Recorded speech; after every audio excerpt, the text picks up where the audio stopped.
Welcome to Crossroads and Callings. I am your host, Chimere Brown. And for those of you who do not know, this is the podcast dedicated to navigating life's pivots and discovering a pathway to purpose and true calling. Today, I am hosting my wonderful guest, AdeOla Fadumiye. Bro, I was practicing. Is it right? You got it right. Oh my gosh. Beautiful name, right. Beautiful spirit, beautiful person. And I'm so excited to be hosting her today. AdeOla is a builder. She is a serial entrepreneur, 3 times founder to be exact.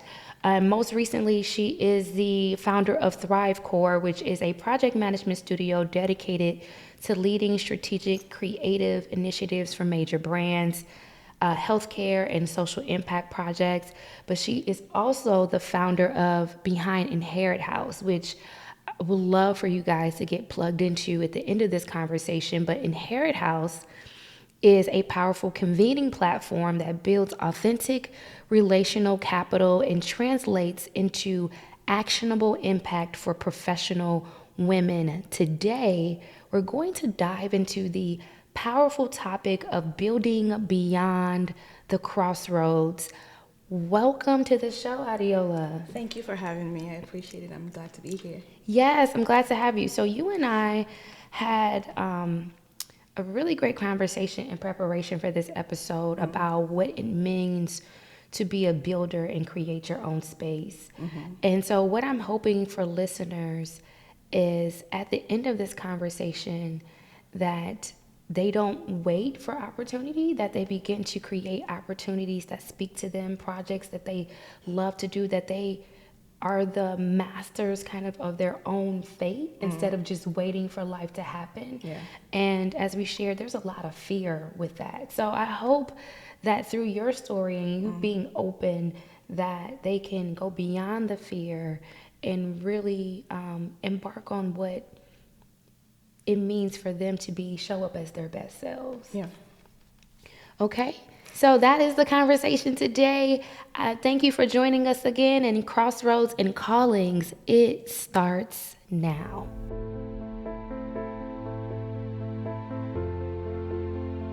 Okay, AdeOla, we are in a time where opportunities feel really scarce. There's a lot of people that are just laid off and very displaced. But for you, when did you know that you were a builder? Oh, wow. That's a good question. I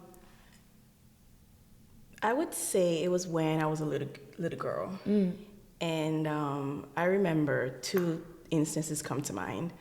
I grew up in Nigeria, went to elementary school in Nigeria. So I was probably maybe around 9 or 8. And I was playing in the playground, and I realized that there was a lot of dirt on the playground. And I thought to myself, what if we, as the students, cleaned up the playground? Okay. And I remember recruiting a group of my friends and said, let's start a club called the Volunteer Club. And our role is to pick up the playground after school hours while we're waiting for our parents. So you recruited your friends Yes. for manual labor. And they were like, yay, let's clean. Well, I can be persuasive. So okay, I can believe that. But we had cleaners, but I just felt like no one was doing it because of that one instance that I saw. And I said, you know what, let's get together and let's clean. We never did it.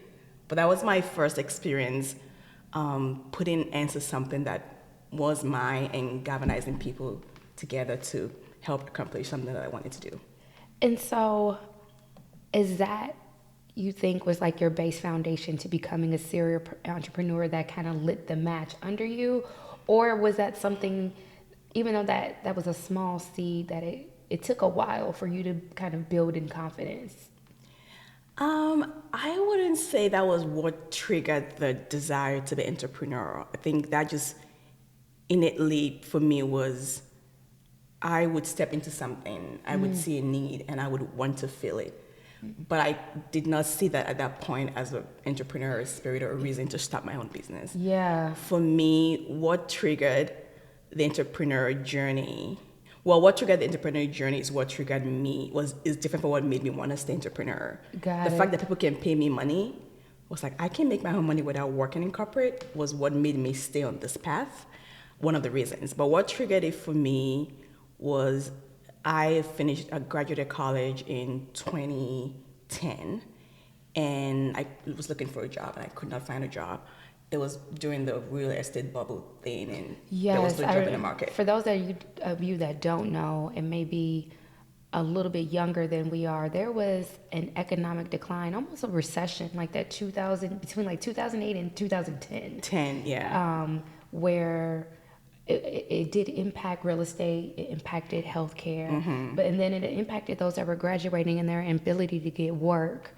So, which explains why that was such a struggle for you. It was a struggle. It was a real struggle. And I actually got a job, and it was in Indiana, but the pay was not something I was willing to move for. I think it was $20-something thousand in a year, maybe up to 30. And I was like, I'm not leaving DC to relocate my entire life to Indiana where I did not know anyone. Yeah. So I said no to the job. And then my job at that time opened up a role for me for a year because they knew I needed to pay my bills and I did not have a job. And while I was doing that job, I got another role in Pennsylvania. And I was able to negotiate almost 6 figures for that role. And then a couple of weeks after, it got retracted. And I remember I got the call while sitting in my boss's office. She was waiting for her to come in. I got the call, and I got up, went to the bathroom, sat on the bathroom seat, and I cried. Yeah. That moment is very vivid to me still, and it's 15 years. And it still seems like it's very painful for kind of the rug to be pulled from under you in that way. Yes. Yeah. And I remember sitting on the toilet chair and just crying. And I remember thinking to myself, this feels like a heartbreak. I've only had one heartbreak at that point in time in my life. And I feel like something was taken from me. So I decided to stop. Well, no, that's a lie. I decided to keep looking, but to stay at that job for the year that it was open for. And at the end of that year, which was in June of 2011, I was visiting some friends, and we were on the couch. All 3 of us were unemployed. And we're just talking about, it's been a year since we all graduated, no job, still looking. And I remember sitting there like, I don't want this to be my life. I'm not gonna sit here and whine about not being unemployed. And I remember something inside of me said, well, how about you engage what's in your heart with what's in your hand and the things in front of you? And that triggered something for me, because it meant whatever I had in my heart, what I desired to do, I had the skill set for. And there are people that would need the skill set. Let's stop there. What was in your heart and what was in your hand? Because a lot of us have things in our heart, and then a lot of people have things in their hand. But like, what was that? What did that mean to you? At that point, you had experienced probably the second most major rejection that you've ever experienced. Yes. You were out of work for a year.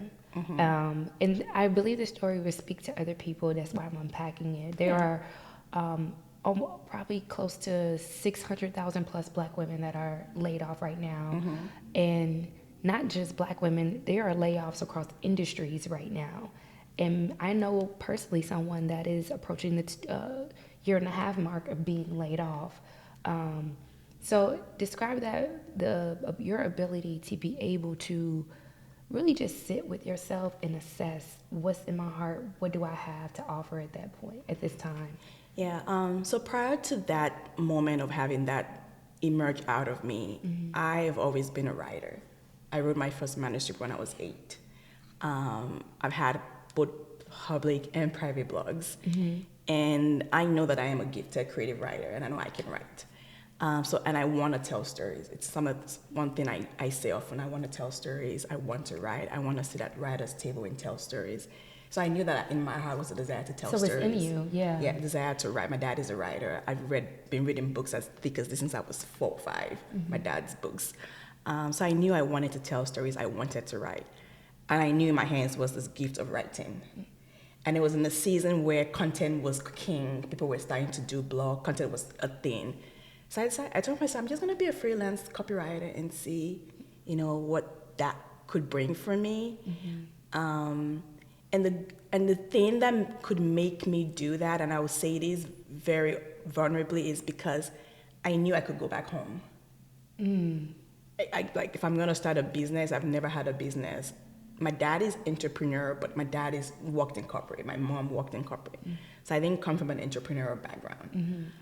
But I knew when I made that decision to engage my desire to tell stories with the gift of writing, with the content is king environment we're currently sitting in at that time, I knew I could go back home and go home. So I moved back to Minneapolis because I was living in DC at that point. And your family was my mom and dad migrated from Nigeria to Minneapolis. Minneapolis. So my mom and dad was still in DC. I mean Minneapolis at that point. My siblings were in the DC, Maryland area. So I moved back to Minneapolis. And that's how I started my first company. What was your first company? It was a freelance writing, copywriting. It wasn't an agency, it was just me, so it was a company. It was an agency of you for you, like by me, by me, for me. And my first, I say this often, my first client was my best friend's husband. And I wrote a few blog posts for him, and he paid me $290. Okay. And that was all I made that year. Oh wow! So what did you do in addition to? Because one thing about embracing an entrepreneurial spirit, even and from the place that I sit, that money does not come in right away. It is a slow trickle. Like you just said, you made $290. Yeah, for from the entire, August to December of that year. For your first year, half year of business. Yes. So what else did you do to kind of supplement income for yourself? Yeah, so I went home, so I knew I didn't have to worry about food. I didn't have to worry about what housing. A blessing to be able to go home. It's a blessing. Because a lot of people don't have, it's a luxury. The older I get, I realize a lot of people don't have the luxury of going back home. Yes. They may have grown up with parents that, like, when you're 18, you got to get out and you can't come back. But, like, what a privilege to be able to go home and, like, recalibrate. Yes. And I'm also Nigerian, so being 18 and living home is not a cultural thing. Okay. But I can always go back. I can go back home now if everything falls to crap. I can always go back home. So when I moved back home, I knew I did not have to pay for rent. Food was always in the fridge. My parents could drive me everywhere because I didn't have a car, and I could use their car if I needed to. But I knew I needed to make more money because I also had student loans to pay. I didn't have to pay at that point, but it was coming. And so what I did, when I was in college, I worked at the school daycare for 4 years. And when I came in, I was just a regular worker, but I became an assistant teacher by the second 2.5 year into that. And I babysat throughout college. So I knew that I could babysit, I could nanny that if I needed to do something like that. So I remember when I moved back home, I made a flyer in Word or something, and I put it in people's mailbox to see anyone needs a babysitter, I'm willing to do it. But that didn't pan out because it was also in a very small town, and I'm black. Girl, you don't have to whisper. It's very clear. I am black. That you're black. So like, I don't think no one. I did 1 or 2 interviews, but I knew from the interview that I wasn't gonna be asked to come back to babysit the kids, so it wasn't a big deal. But then I moved back on July of 2011, and I decided living with your parents in your 20s. Even though I could go back home, it's still different because I'm like, I can't go out. I can't stay out past 10 p.m. You have to respect their home. I have to respect their home. It's not my home. So I decided to go back to DC. So when I came back to DC, I went back to all the babysitting jobs I did when I was still studying. I started dogs walking. I'm allergic to cats. I was cat sitting. I did some Airbnb co-hosting. So I did a lot of hard jobs in 2021 through 2017. So that was what I did to make some more money. When did you begin to either really turn a profit or did you end up going back into corporate? So I never went back to corporate. Okay.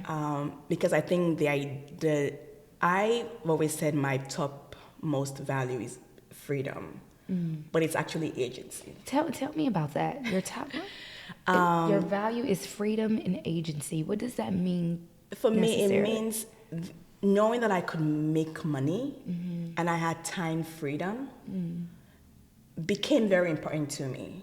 like I had no idea it was a thing until it became a thing. Like I like the idea that I don't have to go to a 9 to 5 and work after 5, because most people that work 9 to 5s work after 5. Yeah. And the idea that I was sending out contracts, people were signing and sending me money, that did something for me. Yeah. And I knew that if I really focused in, I could make this a thing. How long did it take it to make it a thing? Because at first you was only making $2.90 for the year, and that is not a livable wage. Where? Exactly. Especially not in DC. No. And then you're watching people's children. Tell me how long did it take for you to be in business to create a profit? Because what I'm trying to gather is just how you just stuck with it regardless. Because it started off at $2.90 for 6 months or whatever the case may be, but it didn't stop there. It didn't stop there. So there's a journey to. I think the next year I probably made $12,000 that year. Okay. From freelance writing, but I was also babysitting, and I wasn't really figuring out how much that was. But I made enough money because I could make a living. But I was also living with my brothers in DC and with my cousins. I was like, I'll come here 1 month. I'll go there 1 month. Yeah. So that was 2021 into 2013. But by 2013, 2014. I decided, you know what, my undergrad is in mass communication, public relations. One of the tracks in that PR track is event planning. I'm like, I can plan events. So I started taking on more like event planning clients. I was more assisting other event planners in the DC area. What kind of events were you doing? I was doing weddings, I was doing conferences, I was doing retreats, I was doing seminars. Whoever's having an event, I'm here to help. Whatever was available, I would take. It's interesting. The day I decided to step into event planning, I think I was sitting down on a computer and I was like, God, I'm not making enough money. I need to make a living. And I'm applying for jobs. I was still applying for jobs at that point in time. Yeah. Nothing was tracking.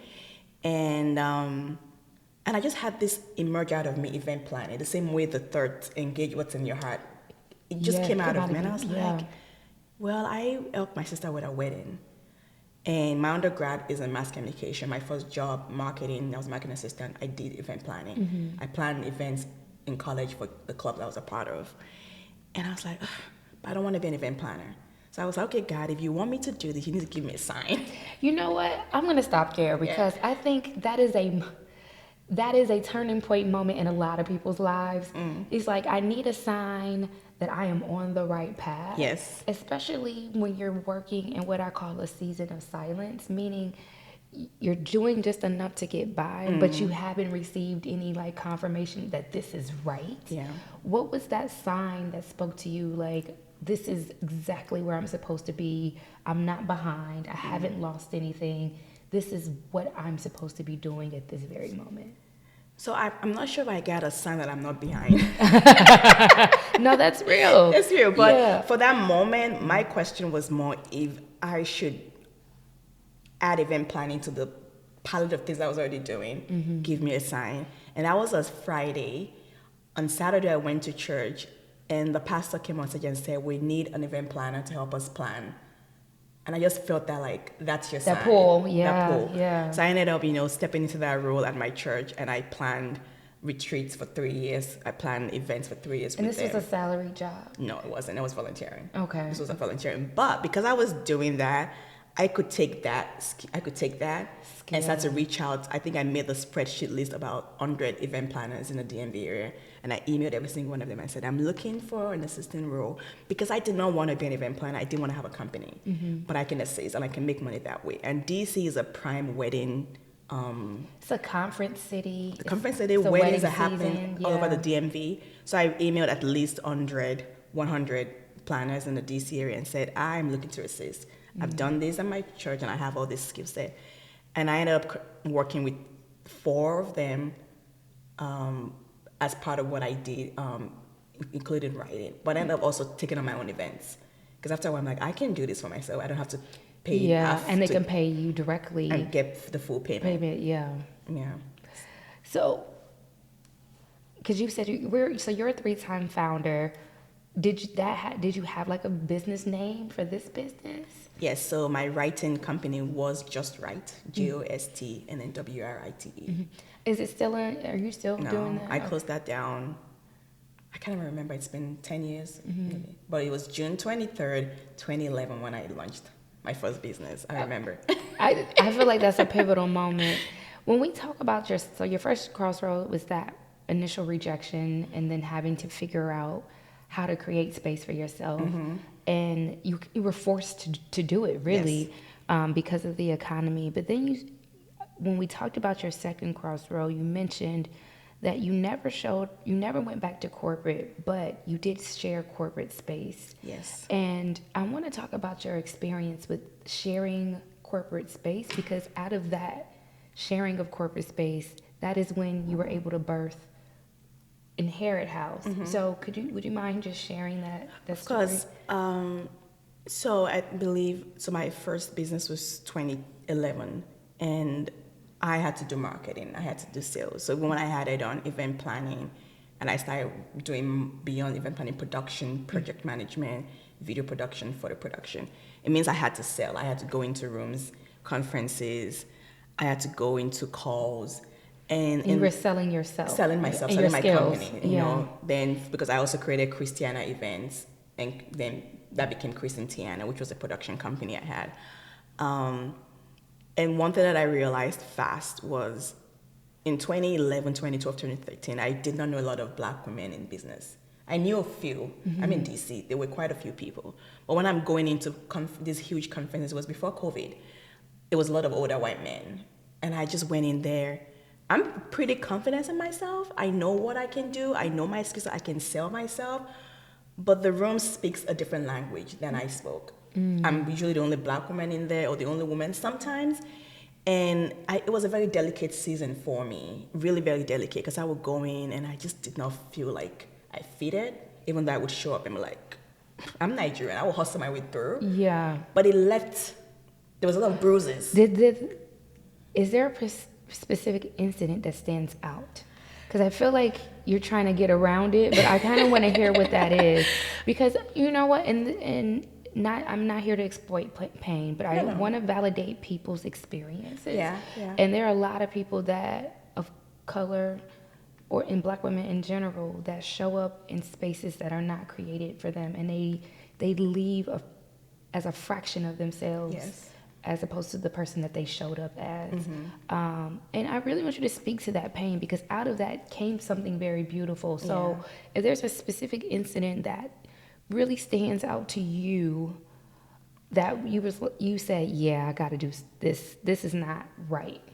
So two incidents, two comes to mind that I'm going to share. The first one was, I went to an event, and it was a small networking event, and I remember standing. It was a lot of older white male, and I remember we're sitting down just talking, and this white man that I initially talked to when I came into the room, as I was leaving, he came over to me, was walking and came. You were such a pretty girl.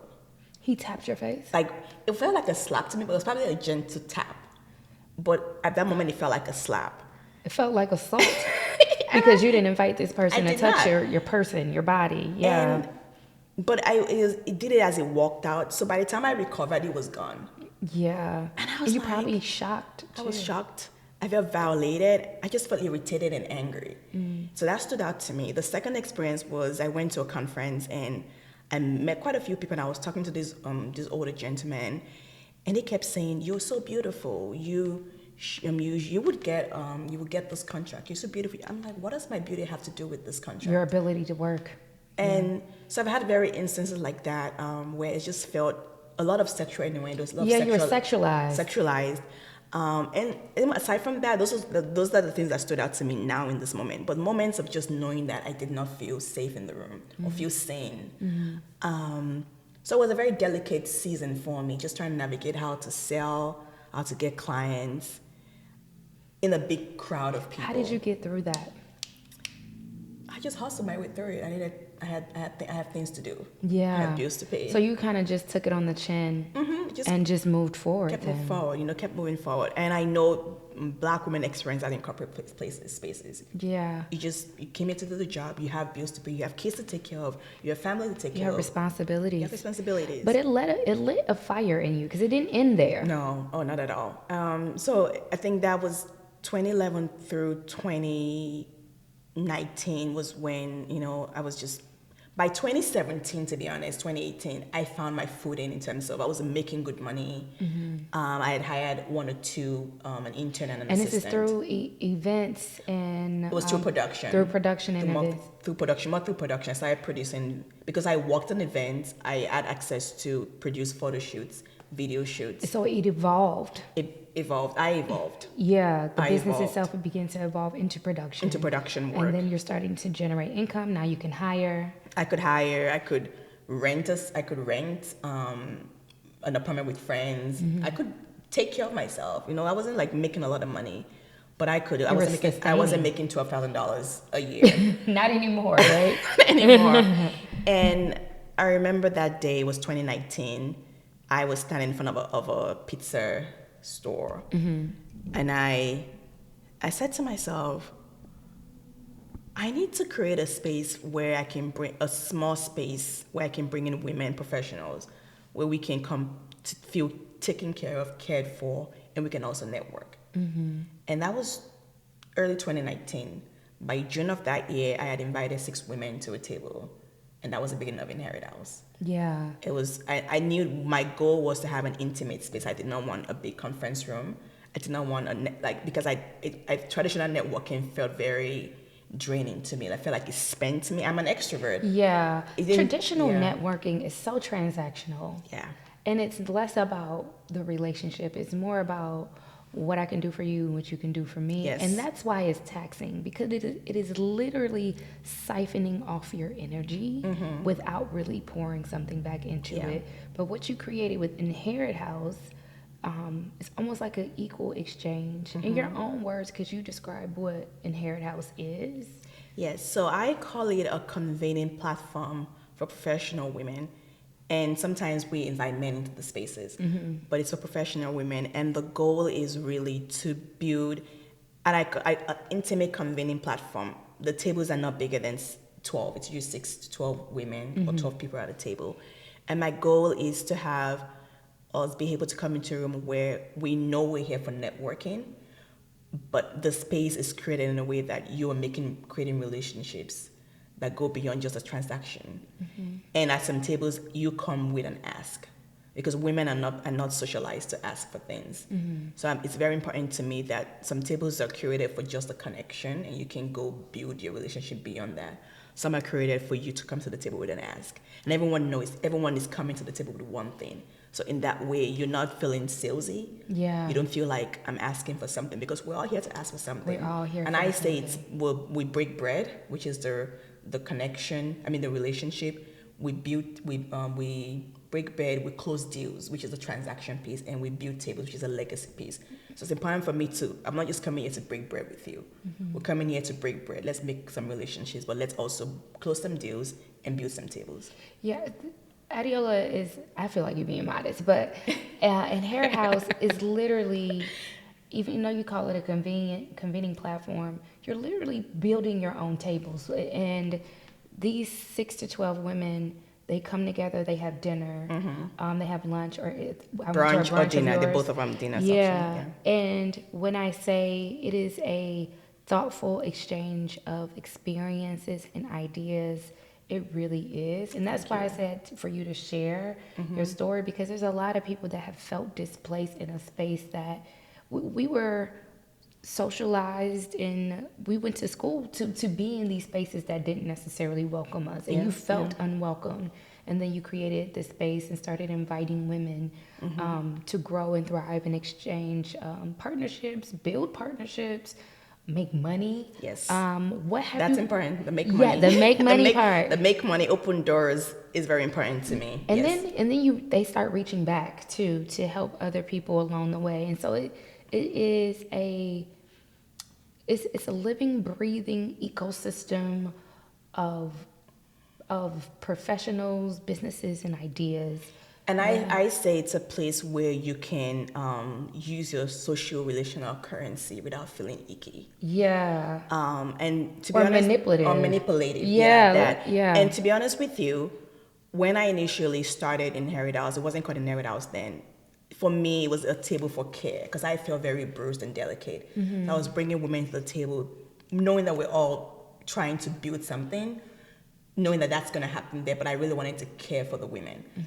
But 2 years into it, something happened that made me realize this is a place where we also build economic impact. What happened?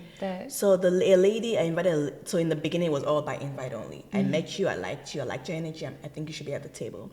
So a lady she came to the very first table, June 2019, and I've known her in the past, but never met her in person, so I invited her to a table. And I remember 2021 of January, she called me and said she just got hired to a huge role at the Aspen Institute. It's a think tank in DC. And she said, I need someone to come in and help me produce the 5 projects that I am going to be in charge of. And she told me, she's a Black woman, and she told me, when you come back with your proposal, do not come to the table with just any amount of money. She's like, think about what your proposal is going to include, because this is going to be good work. And no one has ever told me that before. I just figured out what I was going to charge based on all the things, the math, and I charged. So I remember I had this number in mind per month. It was going to be a retainer kind of project per month. And when I called her and told her, she was like, no, I'm not paying you that. I know your work. I've heard about you. I've seen your work. I'm paying you what's in the budget. And what was in the budget was about $3,000 or $2,500 more than per month, more than what I asked for. And that did something for me. Because I realized that I don't know this lady, but she met me, she's heard about me, she's been in a room with me. And then I started hearing that ladies at the table were working together, starting businesses together, signing clients together. I was like, wait, there's something more here beyond just a place of care. Yes. So that was what shifted from just a place of care. Care is always going to be a pillar of Inherit House, but this idea of sponsorship, kicking down doors for each other, that became just like a roaring sound in my head that this has to be part of what you're doing. Why were you undercharging yourself? Because you seem so self-assured in who you are, but then to be charging lower than, and for someone to have to, she reminded you who you were. So I wouldn't say I was undercharging. You don't know what you do not know. In my mind, the money I brought to the table was $4,000 a month than what I typically charge in the past. Got it. Okay. So for me, I'm not shy about asking for money, but as a woman, sometimes you don't know what you do not know. You're not privy to the information. I do my research. I ask around. I'm not shy about talking about money. I'm not. So when I came to the table, what I was asking for was way more than what I've ever asked in my life. He was like, this is a lot This to is a me. lot to me. But by the industry standards, she was like, ma'am. She was like, no, I'm paying you what's in the budget. It was $2,500 more than what I was asking for a month. Yeah. And that for me, and after that, I have never charged below that. It keeps going higher and higher than that. So, but I think sometimes you live and you learn. And now if a client, I've learned for the most part, after two clients says yes to a price, without hesitation, I know to raise my price. Yeah. So I think it was just a good learning experience too for me. excited to pay you. And you're like, I should have charged a little bit more so they could think about it. Yeah. But I wouldn't say I was undercharging myself consciously, because after being in business for myself for 15 years, I don't play with my money. No, I get that vibe from you. Nothing about you says I play about my money. Not even a little bit. I do have a question about, because I've been to two Inherit House dinners. One was a dinner and one was a brunch. We talked about a little bit what you've learned about yourself and how to charge. What have you learned about other people? Because I don't feel, I always admired how your passion for women, but I also know that all women don't have the same experiences and don't have the same passion for women that you do. So I never really understood like your vetting process and knowing and trying to see if we're all here for the same thing. So what have you learned about people? You know what? I would say, let me talk about what I've learned about women. Okay. Women, because it is geared towards women in particular. Yeah. It's shifting, but at the core of it is. The core is women, yeah.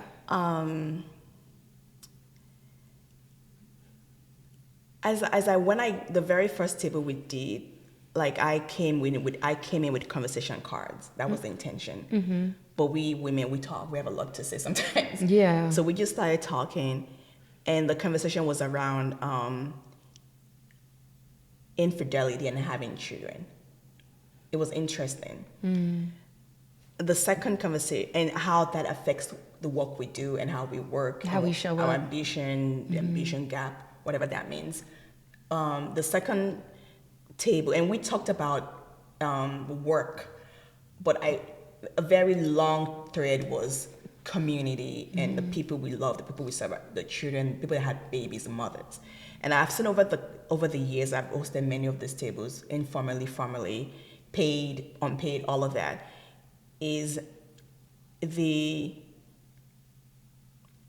biggest thing that I see that women have in common when it comes to this idea of going from not having babies to having babies and getting married is the care gap, where we shoulder everything, and your partners do nothing. Well, don't do a lot. You work in double shifts. You go to work, you come back. I see women sit at the table and talk about how they worry about what having kids would do for their career. The idea of planning ahead, even before you have kids, what you want to do with kids. Even before you have a partner, what you're going to do with a partnership. Did it change? Men don't think about that. No. Did it change? But you're single. I'm single. And you want children. I want children, yeah. So what did that do to you, hearing their stories? Because I will say this. I've been at tables with a lot of women, and I hear more horror stories about marriage the older I get than I do about good stories. Yeah. And not to say that there's not any good stories. And I can't even blame social media. This is coming from people's mouths. You are hosting, how many tables have you hosted to date? Over 30. I have to think about it. And just assume over 30 tables, 6 to 12 people that is a lot of story. You have a sample size of data. Yeah. How has that changed your notion about what you want for your life? I think for me, it makes me very intentional about who I'm going to partner with when I do partner. And I was talking to a friend yesterday, and we're talking. I was like, I have a plan for how I want a mother. I do not want motherhood to be hustling and striving. Yes, there are sacrifices we all have to make as parents. Yeah. Mothers tend to make the most sacrifices, just in the culture, the patriarchal culture that we live in. But there's a part of me it's very important to me that I'm very thoughtful about who I partner with. And it doesn't mean people are not doing that. People do change, but for me, it's that intentional partnership. Yeah. Especially if I'm going to have children with you, what that looks like. I know I'm the kind of mother, if I can afford it, I am getting night nurses. I'm getting the nannies I need. I'm getting the care I need. If I have to go spend 3 months after birthing in a mothering, the space where you go for 3 months after you have a baby and they take care of your baby, if I can afford it, I would do it. I'm thinking very intentionally about mothering when I do have kids and about partnership. Yeah. And what that looks like. I don't mind, sitting home for a couple of months because I'm also older, so my body's gonna need to rest. But I do not want to stop working. I enjoy working. I do love working. But if I want to be a mother, I know I would have to make sacrifices. So for me, the partner I partner with to have babies is very, very important to me. It just made you reframe a lot of things. I'm just married just for the love of it. I love you, but I want someone that wants to be a partner, a husband, and a father. It killed the fairy tale for you. Yeah. Because I'm sitting with married women, single mothers, mothers with kids. I have good partners, but they still shoulder a lot. Yeah. That's amazing that you see the continuity that connects us all, the thing that connects us all. Because I think culturally, a lot of us are very, very different. And we were raised different, and we think certain things are funny that are not. There's a lot of differences, but for that to be the thing that stands out. Well, one of the things. Okay, what else? Okay, one of the things. I think the other thing is women, we have a lot of ambition, but the workplace isn't set up for us. Talk about that.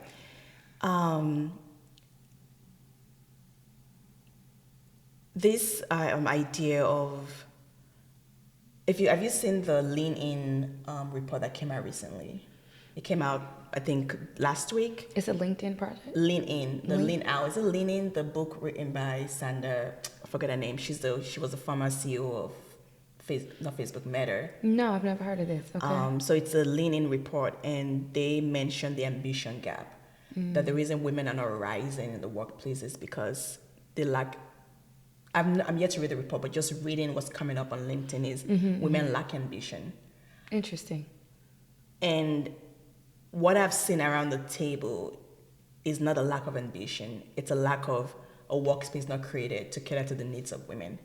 Got it. That comes out a lot in conversation, the discrimination at work. And I think the biggest thing for me, like this is number 2 before what I just said, is this idea of women speaking up at work. We do not speak up. We don't negotiate. Yeah. We don't ask for what we want. And I see that around the table a lot, this idea of we shrinking. And I'm not someone that shrinks. I do shrink, but I'm not someone that shrinks. It's not my natural tendency to shrink. Yeah, it's not your default. It's not my default. So just watching the conversation of how sometimes you have to do things to get into rooms or say things so you don't look like the bitch at work. Yeah. And for you to climb the ladder is different for a man to climb. You might do all the work. You have to show up differently.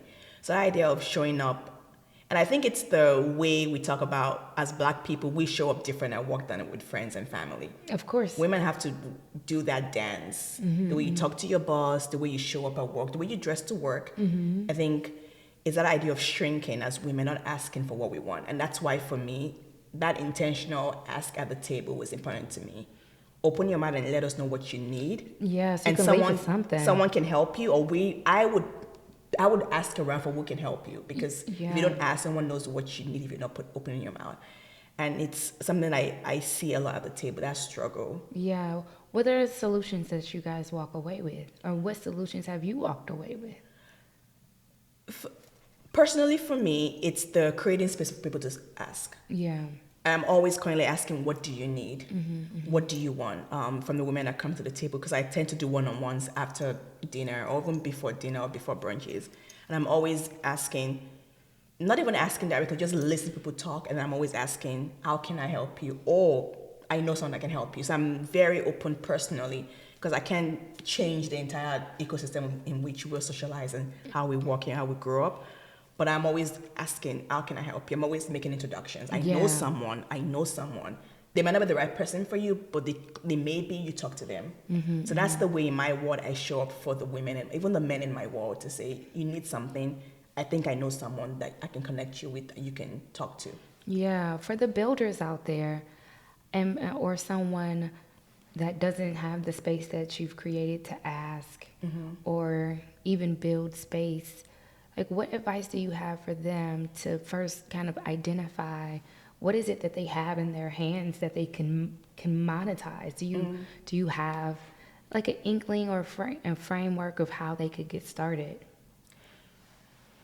I wouldn't say I have a framework, but the one thing that I tend to do, and I tell a lot of people that I talk to, friends, family, just people I'm talking to one-on-one, is be clear about what you want. Yeah. Be clear about what you want and why. So I tell, like, when I'm talking to, like, I have an accountability partner, and when we're talking, I'm always saying why. Why? Because for me, it's easier to put an ask on the table if you're clear about exactly what you're asking for. Yeah. And sometimes when you come to the Inherit House table, the questions people ask you help you get to the really core ask.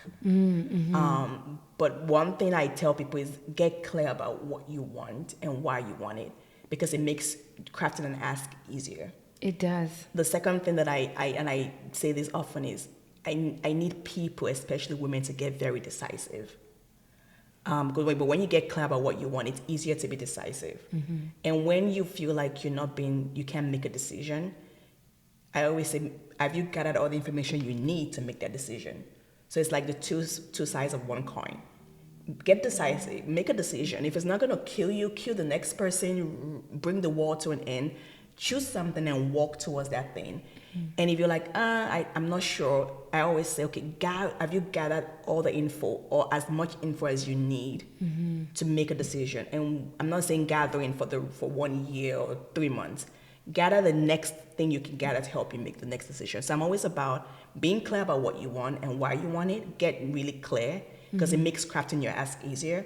And then get decisive. Make a decision. Something that the muscle I had to grow was a decision-making muscle. I'm very decisive. I could sit on something for 2-3 days. I'm like, okay, I need to gather my information. But I always get to being decisive. Yeah, make you're not a decision. wishy-washy with I'm that. not a tree. I can move. So even if this is not the best decision for me, I can move. Even trees get uprooted. Yeah, So, that's true. Yeah. How does this business align with ThriveCore? Because you also are founder of ThriveCore. I would say ThriveCore is my skill set. I could let ThriveCore go today and get a job doing what I do at ThriveCore. Because it's more like it's production still. Yeah, and I'm a creative project producer. I manage projects, Yeah. documentaries, film, photos, podcasts, all of that. Storytelling. So that's back to the core of what your other businesses have kind of. It's the fruit from which those seeds were planted. They planted. Okay, Yeah. So and Inherit House is completely separate. It's a hard work. I'm not sure where it's gonna go, but it's going somewhere. Yeah. So if I wanted to pause today and say to choose one, I would get a 9-to-5 and build Inherit House. Yeah. So ThriveCore is a skill set. I love telling stories. I love production. I love writing. I love being at a creative production table talking how to tell a documentary story. Hiring the cast, managing the project. I love doing that. Yeah. All the event planning, it's a project. I can manage a production. But it's a job that I do enjoy and love doing, and I love calling the shot at. So I bet. Do you think what you're doing now with Inherit House, and even as you're in your third business, ThriveCore, are you starting to heal the girl you once were that experienced that first rejection of losing that job and having to recalibrate? Because I know it choked you up a little bit, but you've come so much, you're so far from who. I don't even know if you still know that person, because you've now evolved. Do you think where you are now and your ability to pour into other women, is that healing young AdeOla? Yeah, it is. It's funny. I've always been a very confident person. Yeah. But the journey of entrepreneurship humbles you. It does. It rips you apart, it puts you back together, and then rip you apart again. So I've gone from that young, humble, young, confident, maybe sometimes even ego-driven lady to a more still confident but very centered. And that journey of going from that rejection to building my own things and hustling through and figuring out what I wanted to do, I think for me, it's built in me, it's healed me to see that rejection did not break you. Yes. Like it still kind of sometimes chokes me up sometimes, but it's not from a place of, it was like, wow. It's not sadness. It's not sadness. It's just more, wow, look at where you've come from. Yeah. If I did not get rejected that way, I wouldn't know that I could build stuff. Yeah. I would have moved to Pennsylvania, taken the job in the healthcare, climbed the ladder. But that rejection opened me up to, and many rejections after that opened me up to so many things that I'm doing. I wouldn't have been in production. But I would have been in healthcare, epidemiology, or healthcare interventions. But I'm a producer. I'm a producer through and through. And I love producing. And I'm glad that I was rejected. Really? I'm glad that I was. You can look back on it now fondly. What? Yeah. It was a job. Yeah. But that rejection, so that's why let's say crying and just like, what am I going to do? To saying, no, I'm going to go out there and engage what's in my heart, what's in my hands, and what's in front of me. That got me here. I wouldn't have built Inherit House if I did not get rejected and decide to start my own business. I probably would have gone a different journey that would have been good for me. Yeah. But I wouldn't have dreamt this up and I wouldn't have lived this out. So, no, it's what it is. Do you think that you're living in your calling now? That's a good question. I think callings evolve. In this season, in this point in my life, I'm doing what I'm supposed to do in this season. Got it. I think fundamentally, I am called to do something with women. I believe fundamentally. And how that shows up is going to shift and change. So in terms of is Inherit House my calling? Part of it, it's a fragment of it. I could do Inherit House forever, but I have 50, 60 years ahead of me. Yeah. So I'm in my calling for this season, for this era of mine, for this age, for this decade.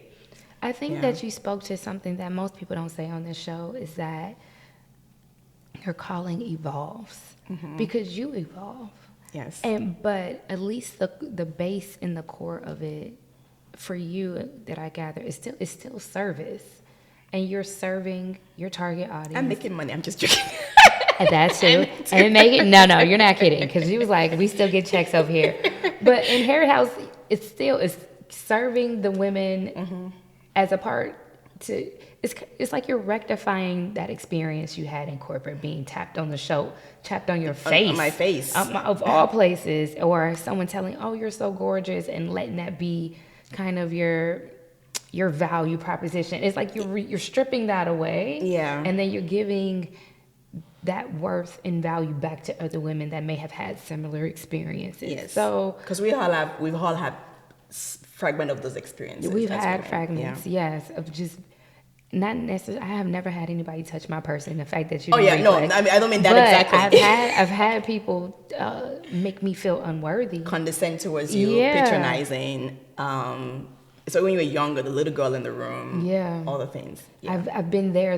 That's what I called it, because I remember first entering corporate post-grad school. I was also working with all middle-aged white men, and I was the same. I was in my 20s. I was the same age as their children. So it was, they're there. She's so cute, and my voice not being heard, and have to learn to get your voice back, like you said. And me being a bubbly, extroverted. You are super bubbly, and for somebody to try to pull the plug out of that. Yeah. So it's I think, and one thing that I hear from my clients a lot, and I do hear from the ladies that come to the table, is I am pretty direct. They say you're very direct and clear, but also very warm. We know what we're getting with you. And at the tables, I hear women say that a lot, that when you speak, you're very clear about what you want to do, how you want to do it, and it's a safe space because we know what we're getting. Yes. And that's something I want to give to women, is this being very clear about what you want, and being direct about asking for it, and being warm about it also, because studies show that for women to get that in the workplace, you have to be both assertive and kind. Men don't have to include the kindness into it. So we got to figure out how to learn to make this space work for us. My clients telling me, you're very clear and very direct. You're very boundaried, but at the same time very warm. So it's easier to hear your no's and be like, okay, she's not doing that. You know, and it's something that I try to pass on in the way I show up in spaces, that we can all go into rooms and ask for what we want. We're very clear about what we're asking for. And sometimes even in clarity, you feel like, oh, there's still some blind spots. I need to go figure out exactly what I really want. But that's something I would like all women, all human beings to actually have. This clarity and decisiveness about what you want, where you want to go, and asking for it. Yeah, I think we can really end on that note, because I always ask the people that I interview to give some how-tos or speak life, but it sounds like an easy thing to do, but sometimes it's really difficult to be clear and decisive.